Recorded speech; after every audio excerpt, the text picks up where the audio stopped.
Hello viewers, আজকে আমি আপনাদেরকে ফেসবুকের গুরুত্বপূর্ণ একটি সেটিং সম্পর্কে বলবো। এই সেটিংটি হলো প্রথমে আপনারা যদি আপনাদের ফেসবুকে চলে যান, ফেসবুকে চলে যাওয়ার পর এখান থেকে কিন্তু আপনাদের টাইম লাইনে অনেকের পোস্ট কিন্তু এখানে শো করে। এখান থেকে আপনারা আপনাদের পছন্দের মানুষগুলোর পোস্ট সবার আগে কিভাবে শো করাবেন এটি আমি আপনাদেরকে দেখিয়ে দিচ্ছি। চলুন তাহলে শুরু করি।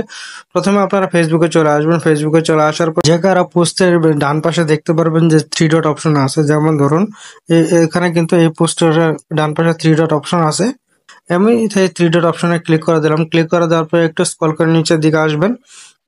নিচের দিকে আসার পর এখানে দেখতে পারবেন যে ম্যানেজ ইউর ফিড নামে একটি অপশন আছে। সেই অপশনটিতে আপনারা ক্লিক করে দেবেন। ক্লিক করে দেওয়ার পর এরকম একটি ইন্টারফেস আপনাদের সামনে শো করবে। এখান থেকে দেখতে পাচ্ছেন যে সর্বপ্রথমে কিন্তু ফেভারিট লেখা আছে।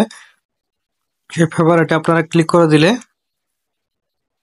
ফেভারিটে ক্লিক করে দেওয়ার সাথে সাথে কিন্তু এখানে কিন্তু অনেকগুলো অপশন দেখাবে। দেখেন এখান থেকে আপনারা যাকে পছন্দ করেন, ফেভারিট মানে যে আপনাদের প্রিয় মানুষটি আছে, সেই প্রিয় মানুষটির পোস্ট আপনাদের টাইম লাইনে সবার উপরে শো করাতে যাচ্ছেন। এখানে দেখুন এই অ্যাড অপশনে শুধু ক্লিক করে দিবেন। এখান থেকে যেমন ধরুন আমি অ্যাড অপশনে ক্লিক করে দিলাম। অ্যাড অপশনে ক্লিক করে দেওয়ার সাথে সাথে কিন্তু তারা ফেভারিটে চলে গেলো। যে দেখেন তার নিচে কিন্তু ফেভারিট লেখা আসছে।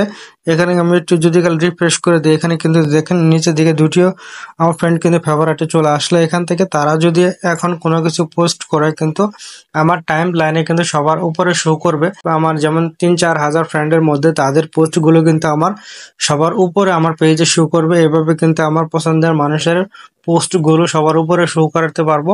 ভিডিওটি দেখে যদি আপনাদের ভালো লেগে থাকে এবং নতুন কিছু শিখতে পারেন, তাহলে ভিডিওতে একটি লাইক দিয়ে আমার চ্যানেলটি সাবস্ক্রাইব করে বসে থাকবেন।